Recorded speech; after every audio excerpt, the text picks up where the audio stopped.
जमात हम। मज़मून है आपका उर्दू। तारीख है 19 जून 2020 जुमे का दिन। आज हम लोग नज़म पढ़ेंगे। नज़म है नात। इसके मुसन्निफ़ है एहसान दानिश। 1914 में एहसान दानिश पैदा हुए। 1982 में जो है एहसान दानिश वफ़ात पा गए। इनके तारुफ में इनका नाम, ताल्लुक़, मजदूरी, मुलाजमत, कलाम की खुसूसियात, मजदूर शायर और इनकी तसानीफ़ हैं जो आपकी किताब के ऊपर लिखा हुआ है, सिर्फ आप लोगों ने पढ़ना है। खुलासा है इस नज़म का, नज़मनात का, तो आप लोग देखें। दोनों जहानों में बनी नूह इंसान की मदद करने वाले अमानतदार और हमदर्द रसूल सल्लल्लाहु अलैहि वसल्लम की आमद है। एहसान दानिश मजदूर शायर थे। इनका नातिया कलाम इश्क़ रसूल से लबरेज़ है। आप सल्लल्लाहु अलैहि वसल्लम वजह तख्लीक़ कायनात हैं। दोनों जहानों में और इनमें मौजूदात सब इनकी ज़ात बरकत के बायस वजूद में आए। उन्हें दोनों जहानों के लिए सराक़ा रहमत बनाकर भेजा गया। हमने आप सल्लल्लाहु अलैहि वसल्लम को तमाम जहानों के लिए रहमत बनाकर भेजा। वो गरीबों, मस्कीनों, यतीमों के काम आने वाले, गुलामों की गुलामी से निजात दिलाने वाले और जहालत की तारीफ़ियों में भटकने वालों को सीधी राह दिखाने वाली हस्ती थे। अपने पराए का गम खाने वाले इंसान थे। इनकी आमद से कबल इंसानियत गुमराहकुन जहालत का शिकार थी। उन्होंने इंसानियत को फरसुदा रस्मों, छोटी छोटी बातों पर कत्ल गारत, सूदखोरी, इंसानी गुलामी, बेटियों को जिंदा दरगोर करने और अपने ही हाथों से तराशे हुए बुतों के हजूर सर झुकाने से निजात दिलाई। इंसानों के साथ साथ वो प्रेम के लिए भी रहमत की नवीद बनकर आए। उन्हें सादिक और अमीन के लक़ब से पुकारा जाता था। कफ़ार मक्का तक अपनी अमानतें इनके पास रखते। खुदाई अमानत हो या बशरी अमानत, उन्होंने अमानतदारी की बेहतरीन मिसाल कायम की। वो इस जहान फ़ानी में लोगों की इस्लाह के लिए रहबरी का फरीज़ा सर अंजाम देते रहे और जहान दायमी में भी शफ़ाअत व बख्शिश का वसीला बने। अब है इसके मशक़ी सवालात नज़म नात के। तो सवाल नंबर 1 है, नात के पहले शेर में हज़रत सल्लल्लाहु अलैहि वसल्लम की कौन सी सिफ़ात बयान की गई हैं? जवाब, नात के पहले शेर में बताया गया है कि नबी पाक इस दुनिया में भी हमारे लिए मददगार हैं। आप सल्लल्लाहु अलैहि वसल्लम अमानतदार लोगों को गम बांटने वाले यानी गमगुज़ार हैं। सवाल नंबर 2, दूसरे शेर के मुताबिक किसको सुकून मिला? जवाब, दूसरे शेर में गरीबों की जान को सुकून आ गया। सवाल नंबर 3, इंसान को इंसान का इरफान होने से क्या मुराद है? जवाब, इरफान का मतलब है पहचान, शनाख्त। इंसान को इंसान का इरफान होने का मतलब है कि एक इंसान दूसरे इंसान को पहचान रहा है, वो अपने फ़राइज़ से आगाह हो रहा है।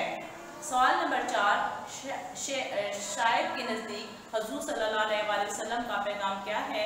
जवाब, शायर के नज़दीक हज़ूर सल्लल्लाहु अलैहि वसल्लम का पैगाम मोहब्बत करने का असूल, यानी आपका पैगाम ये है कि दूसरों से अच्छे तरीके से पेश आओ, किसी को दुख या तकलीफ ना दो और आपस में प्यार और मोहब्बत से रहो।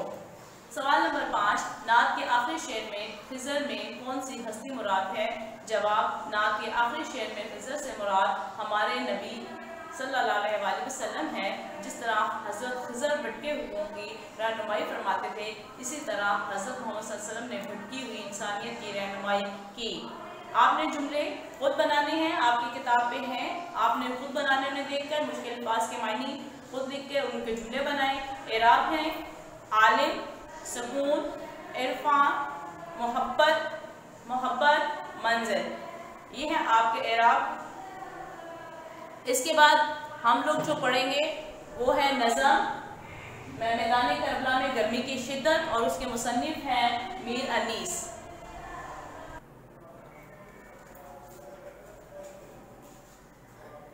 नज़म मैदान करबला में गर्मी की शिद्दत, मीर अनीस 1804 में पैदा हुए।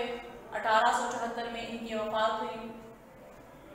इनका तारुफ में मरसिया निगारी, शामिल निसाब, नज़म है निगारशात। ठीक है, आपकी बुक पे इसका तारुफ लिखा हुआ है, जून की क्लास में मैं आपको ब्रीफली बता चुकी हूँ। तो अब इसका खुलासा हम देखते हैं इस नज़म का। मीर बबर अली अनीस बुलंद पाया मर्सिया निगार थे, नज़म मैदानी करबला में गर्मी की शिद्दत इनके एक तवील मर्सिया का हिस्सा है, जिसमें तख़य्युल और लफ्ज़ तस्वीरकारी से मैदानी करबला में गर्मी की शिद्दत को उजागर किया गया है। मीर अनीस मैदानी तेरी मेहनत क्या मैं फ्रूट लगाया ही था। नज़म मैदानी करबला में गर्मी की शिद्दत, मीर अनीस इसके मुसन्निफ हैं। 1804 में पैदा हुए, 1874 में इनकी वफात हुई। इनका तारुफ आपकी किताब में लिखा हुआ है, जो मैं ब्रीफली पहले आपको बता चुकी हूँ। इनके तारुफ में इनकी मर्सिया निगारी, निसाब शामिल निसाब नज़म और निगारशात हैं। ठीक है, अब हम इस नज़म का खुलासा आपके सामने पढ़ती हूँ। खुलासा है कि मीर बबर अली अनीस बुलंद पाया मर्सिया निगार थे, नज़म मैदानी करबला में गर्मी की शिद्दत इनकी एक तवील मर्सिया का हिस्सा है, जिसमें तख़य्युल और लफ्ज़ी तस्वीरकारी से मैदानी करबला में गर्मी की शिद्दत को उजागर किया गया है। मीर अनीस मैदानी करबला में गर्मी की इंतहा को बयान कर रहे हैं। वो कहते हैं कि जंग के रोज़ बेहदो हिसाब गर्मी थी, इतनी गर्मी थी कि इस गर्मी का जिक्र करते वक्त ये डर है कि ज़बान ही ना जलने लग जाए। करबला रेगिस्तानी खिता है, यहाँ मौसम शदीद गर्म और तवील होता है। मुहर्रम में हज़रत इमाम हुसैन कूफा की तरफ अपनी बैत के लिए अज़ाम सफ़र थे। इन्हें यज़ीदी लश्कर ने मैदान करबला में पड़ाव डालने पर मजबूर कर दिया। वहाँ शदीद गर्मी थी, इतनी लू थी कि इंसान चैन प्रेम पनाह मांगते थे, इतनी तपिश थी कि हर ज़ियो रूह अमान तलब करता था। मैदान करबला में नहर अलकमा के लब गर्मी की हिद्दत और शिद्दत से सूखे हुए थे। फरात के पानी में बुलबुलों की बुरी हालत थी। धूप की तपिश से दरिया फरात का पानी यूं खोल रहा था गोया ऐसे आग के अलाव पर रख दिया गया हो। चौपाए सारा दिन झीलों में बैठे रहते और शाम से पहले बाहर ना निकलते। 10वीं मुहर्रम हराम को भी इतनी गर्मी थी कि क़यामत का दिन महसूस होता था। गर्मी की इंतहा का अंदाज़ा इस बात से लगाया जा सकता है कि पानी खोल रहा था और वो मछली जो मौज की सतह आप तक आती कबाब की मानद भुन जाती। इतनी शदीद गर्मी जिसने पूरे सहरा को तनूर की तरह गर्म कर दिया था। ऐसे में राह हक़ के मुजाहिद नाम खुदा बुलंद करने के लिए साबित कदमी से बातिल के खिलाफ डटे हुए थे। ये था आपका खुलासा। ठीक है, मैदान करबला में गर्मी की शिद्दत का। ठीक है, इसके बाद अब हम मश्क़ी सवालात करेंगे।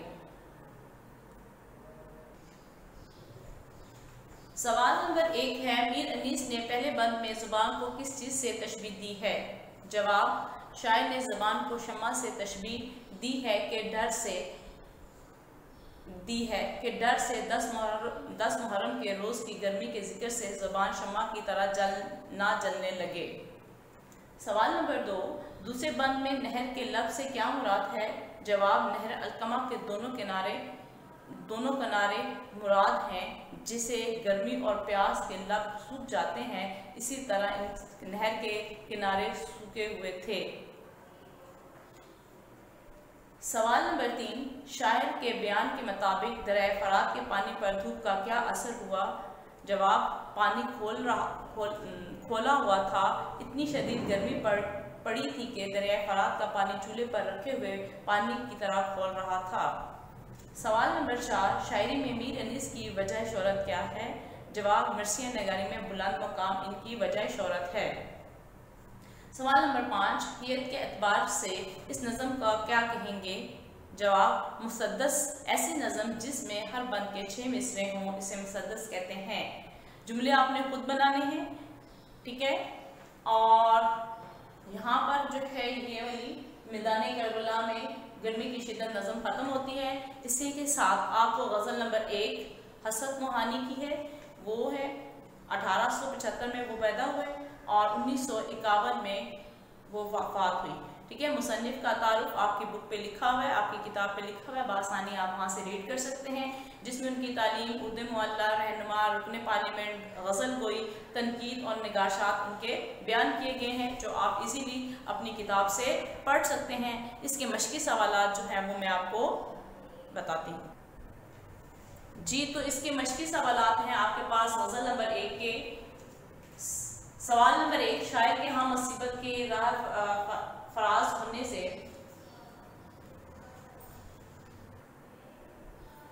सवाल नंबर 1, शायर के हाँ मुसीबत के राहत फिजा होने की वजह क्या है? जवाब, शायर के हाँ मुसीबत की राहत फिजा होने की वजह महबूब की तमन्ना और आरज़ू है। सवाल नंबर 2, कौन से रास्ते पर चलने से मुसीबत खुशी में तब्दील हो जाती है? जवाब, वफा के रास्ते पर चलने से मुसीबत खुशी में तब्दील हो जाती है। सवाल नंबर 3, शायर मंजिल मकसूद पर पहुंचने के लिए क्यों उम्मीद है? पहुंचने के लिए क्यों पुरुम्मीद है? जवाब, शायर मंजिल पर पहुंचने के लिए पुरुम्मीद इसलिए है कि इसने सफ़र का आगाज़ कर लिया है तो वो एक दिन मंजिल पर ज़रूर पहुंच जाएगा। गज़ल में आपके पास मक्ता और मक्ता की तारीफ है, जो आपकी बुक पे लिखी हुई है, आप अपनी किताब से देख के पढ़ सकते हैं, क्योंकि मैंने ज़ूम की क्लास में ऑलरेडी आप लोगों को बताई हैं। और इसके साथ मैदान करबला में गर्मी की शिद्दत में इस्तारा की तारीफ, इस्तारा के अरकान इस्तारा और मजाज मुरसल जो है वो ऑलरेडी मैंने आपको बताए हैं और समझाए भी हैं, तो आप अपनी किताब से दोबारा पढ़ सकते हैं। तो ये हमारा जून का सिलेबस यहीं तक था। इंशाल्लाह नए सिलेबस के साथ फिर हाजिर होंगे। अल्लाह हाफिज़।